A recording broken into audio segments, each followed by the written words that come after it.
दो दिन इलाही बख्श ने बाकायदगी से इस्माइल को रिपोर्ट पेश की थी। तीसरे दिन इस्माइल ने उसे मुलाकात के लिए उसी होटल में बुला लिया जहां वो पहली मर्तबा मिले थे। मिस्टर बख्श, काम अच्छा पाया गया है, इसलिए ये तुम्हारा इनाम है। इस्माइल ने चंद बड़े नोट उसकी तरफ बढ़ाए। नोट वसूल करते ही बख्श की बातें खिल गई थी। इतने मामूली काम के इतने ज्यादा पैसे, उसके तसव्वुर में भी ये बात नहीं थी। मगर इस्माइल को पैसों की कोई परवाह नहीं थी। पहले फाजिल खान और फिर इंस्पेक्टर हुक्मदाद से वो अच्छी खासी रकम वसूल कर चुका था। इलाही बख्श के लहजे में मौद्दबाना अंदाज दर आया। बोला, बहुत मेहरबानी साहब। इस्माइल ने कहा, और भी मिलेंगे मियाँ, बस तुम काम सही करते रहो। बख्श बोला, आप फिक्र ही न करें साहब। इस्माइल मतलब की बात पर आ गया। अच्छा ये बताओ, रात को कितने मुहाफिज ड्यूटी पर होते हैं? वो बोला, चौकीदार गेट पे होता है, जबकि एक मुहाफिज कोठी की अकबी जानिब, दो मुहाफिज सेठ साहब के बेडरूम के दरवाजे पर और एक छोटी बीबी के बेडरूम के दरवाजे पर मौजूद होता है। इन 5 के अलावा 5 बंदे कोठी के अंदर मौजूद क्वार्टर में तैयार लेटे होते हैं ताकि हल्की सी गड़बड़ पर मदद को आ सकें। यही 5 आदमी आधी रात के बाद ड्यूटी पे आ जाते हैं और पहले वाले सो जाते हैं। इलाही बख्श ने तफसील से तमाम मुहाफिजों की ड्यूटियां बता दी थी। इस्माइल ने पूछा, तुम्हारी ड्यूटी किस जगह पे होती है? वो बोला, कोई मुतय्यन जगह नहीं है। इस्माइल ने पूछा, क्या मर्जी की ड्यूटी ले सकते हो? वो बोला, हाँ, इस बारे में हम एक दूसरे से ताउन कर लेते हैं। इस्माइल ने कहा, तो यूं करो, आज रात कोठी के गेट पे सेकंड ड्यूटी लेनी है। शायद आज रात मुझे कोठी में घुसना पड़े। वो बोला, मगर? इस्माइल ने कता कलामी की, ना मैंने चोरी करनी है और ना कोठी में किसी को जानी नुकसान पहुंचाना है, बस कोठी का जायजा लेके वापस आ जाऊंगा। ये कहते हुए इस्माइल ने चंद मजीद नोट उसकी जानिब बढ़ा दिए। हरीसाना अंदाज में नोट झपटते हुए वो बोला, ठीक है, मगर एहतियात से आना, अगर पकड़े गए तो दोनों मारे जाएंगे। इस्माइल ने कहा, तू फिक्र मत कर यार, तेरे पे बात नहीं आने दूंगा। बख्श ने कहा, बस साहब देख लेना, मेरी नौकरी और इज्जत दोनों आपके हाथ में है। इस्माइल ने कहा, कह दिया ना कि कुछ नहीं होगा, अब तुम जाओ, बस टाइम याद रखना, रात के 2 बजे आऊंगा। इलाही बख्श उससे हाथ मिलाकर रुखसत हो गया। उसके जाने के चंद मिनट बाद इस्माइल भी वहां से उठ गया।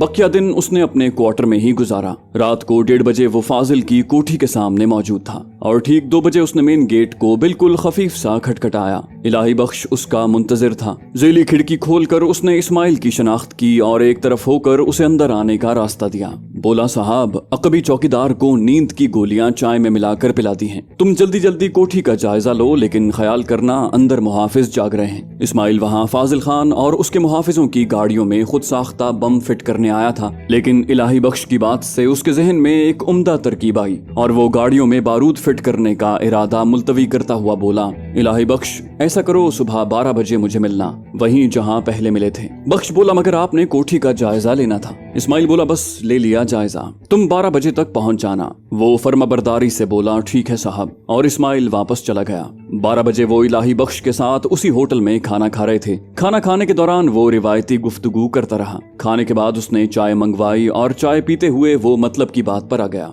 इलाही बख्श, ये बताओ, रात का खाना कहाँ और किस टाइम खाते हो? वो बोला, कोठी में ही खाते हैं साहब। सेठ साहब और छोटी बीबी करीबन 8:30 बजे डिनर करते हैं, उनके बाद तमाम मुलाजिमीन खाना खाते हैं। इस्माइल ने पूछा, मालिकों और मुलाजिमों का खाना इकट्ठा बनता है? वो बोला, ऐसा पहले कहीं हुआ है साहब? इस्माइल ने इस बात में सर हिलाया, सही कहा, और फिर जेब से रकम की गड्डी निकाल कर उसकी समत बढ़ाई। ये 1 लाख रुपए हैं, तुम्हारा पिछला हिसाब बेबाक। इलाही बख्श की बातें खिल गईं, बड़ी मेहरबानी साहब। उसकी तो लॉटरी निकल आई थी। उसे समझ नहीं आ रही थी कि उस आदमी के पास इतने पैसे कहां से आ गए हैं। पहली मर्तबा तो उसने इस्माइल के दिए हुए नोट बाकायदा बैंक से चेक करवाए थे कि कहीं नकली ना हो। इस्माइल ने कहा, अब नया सौदा करते हैं। इलाही बख्श बोला, वो क्या? उसके लहजे में इश्तियाक भरा हुआ था। उसकी बात का जवाब दिए बगैर इस्माइल ने पूछा, क्या तुम किचन में बाआसानी जा सकते हो? मतलब तुम्हारे किचन के अंदर जाने में कोई कबाहत तो नहीं है? उसने पूछा, कौन सा किचन? इस्माइल ने कहा, जिसमें मुलाजिमों का खाना बनता है। वो बोला, हाँ, अपने किचन में हम आसानी से जा सकते हैं, अलबत्ता मालिकों के किचन में जाने का कभी इत्तेफाक नहीं हुआ। उसके लहजे में हल्की सी हैरानी थी, मगर आप ये क्यों पूछ रहे हैं? इस्माइल बोला, तूने मुलाजिमों के सालन में ये दवाई की शीशी उंडेलनी है,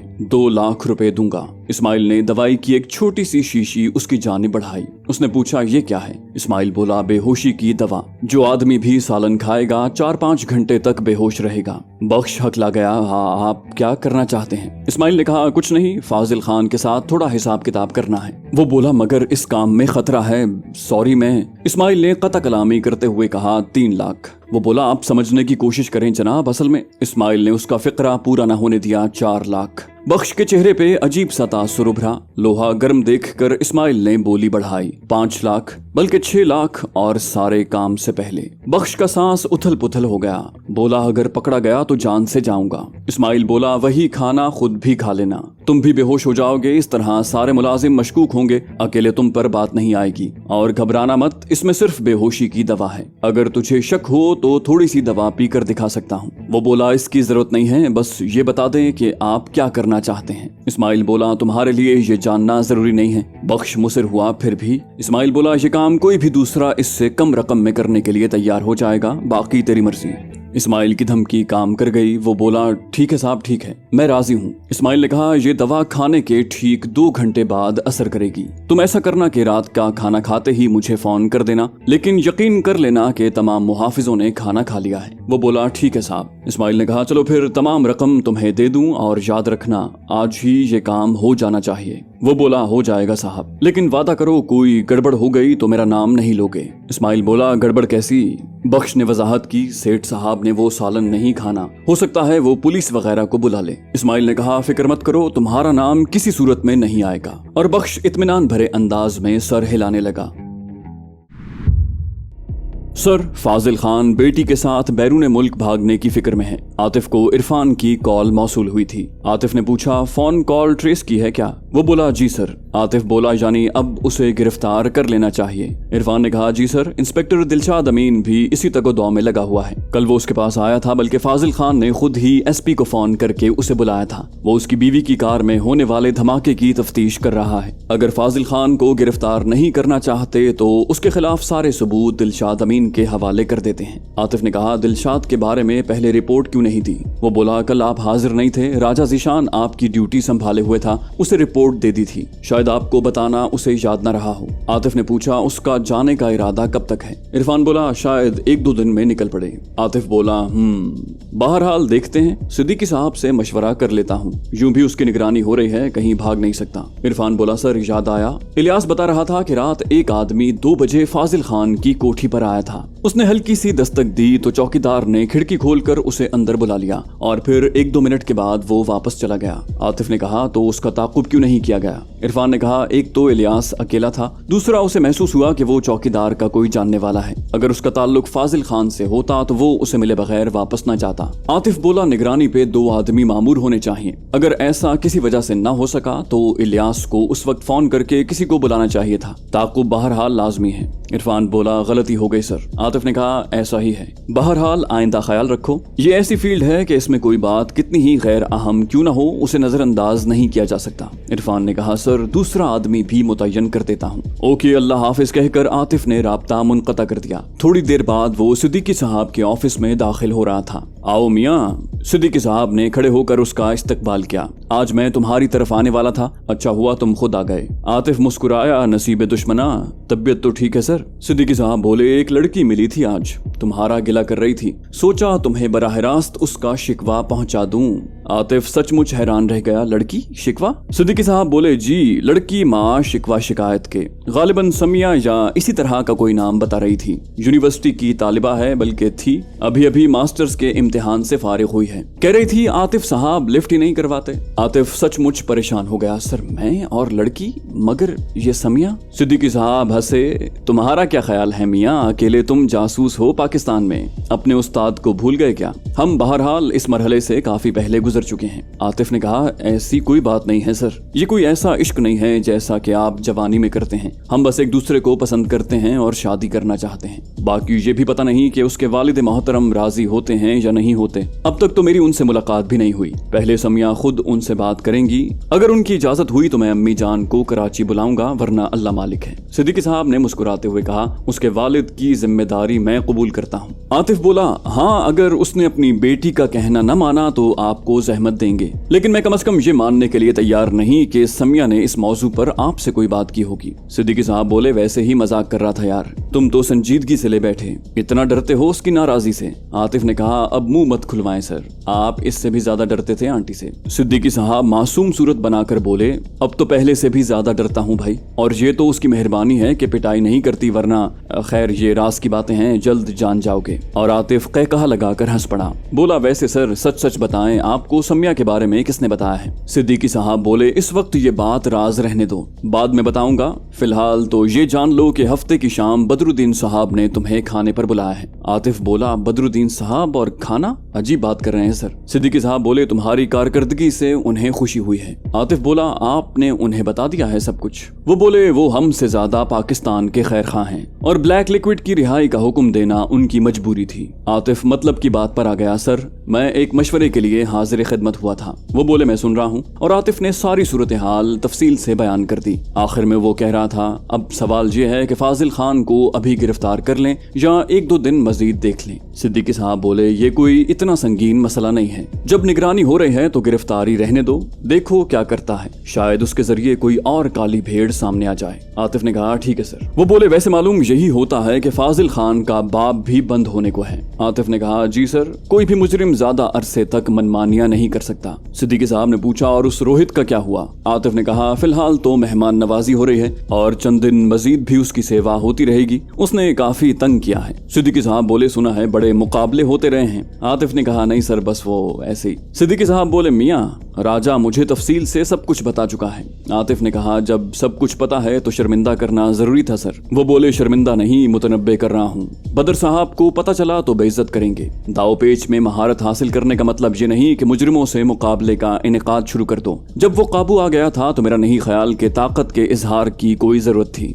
आतिफ यकदम संजीदा हो गया, सर मैंने कभी अपनी ताकत का इजहार नहीं किया, ताकतवर सिर्फ अल्लाह की जात है, लेकिन कभी कभी लड़ाई इंसान पे इस अंदाज में मुसल्लत कर दी जाती है कि उससे बचना मुमकिन नहीं होता। सिद्दीकी साहब बोले, मुझे सब पता है, सफाइयां देने की जरूरत नहीं। आतिफ बोला, सफाइयां नहीं दे रहा सर, हकीकत बयान कर रहा हूँ। वो बोले, अच्छा मान लिया यार, अब मौजू बदलो। आतिफ बोला, तो फिर मुझे इजाजत दें। और वो जाने के इरादे से उठ खड़ा हुआ, काफी काम करने हैं सर।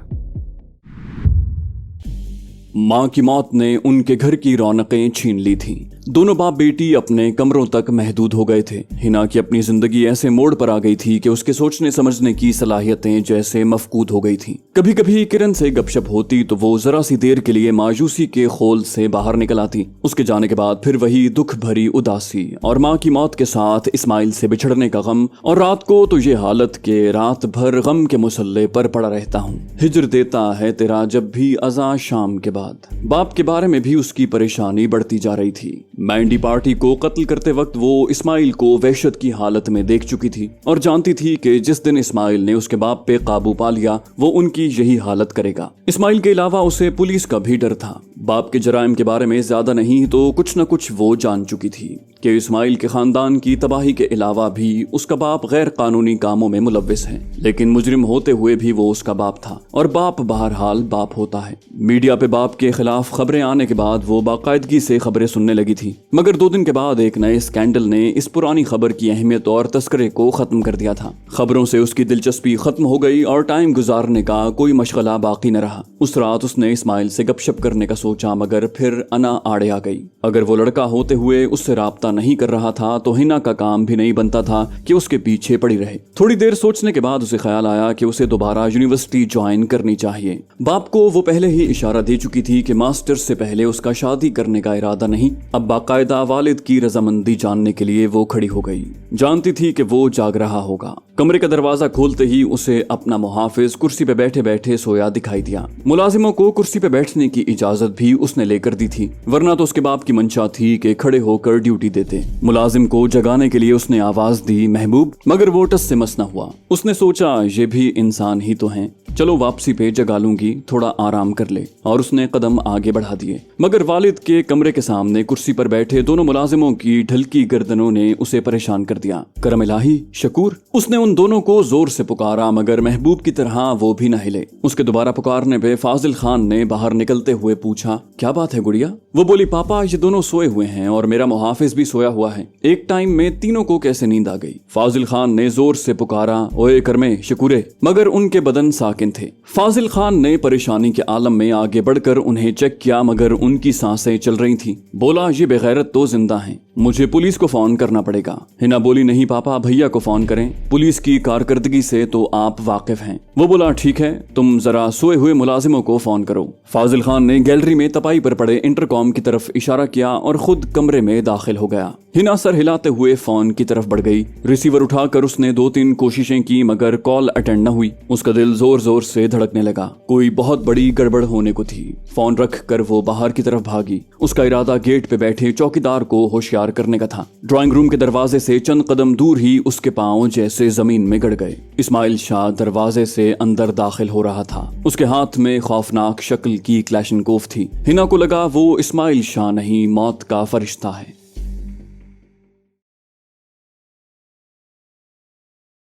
तो दोस्तों, ये थी हमारी आज की एपिसोड। उम्मीद करते हैं आपको हमारी कहानी पसंद आई होगी। जाने से पहले इस वीडियो को लाइक कीजिए और शेयर करना मत भूलिए।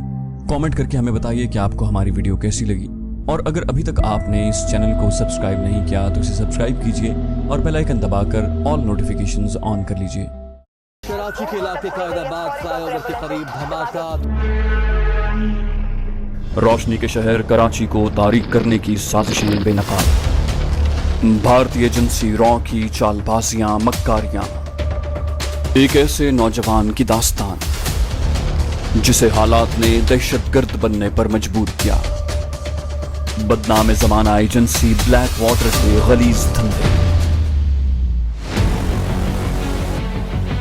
पाकिस्तानी ISI के कारनामे। मुल्क की खातिर कुर्बानियां। स्नाइपर और भगोड़ा के बाद पेश खिदमत है रियाज आकिब कोहलर का एक और शाहकार नॉवल दलदल।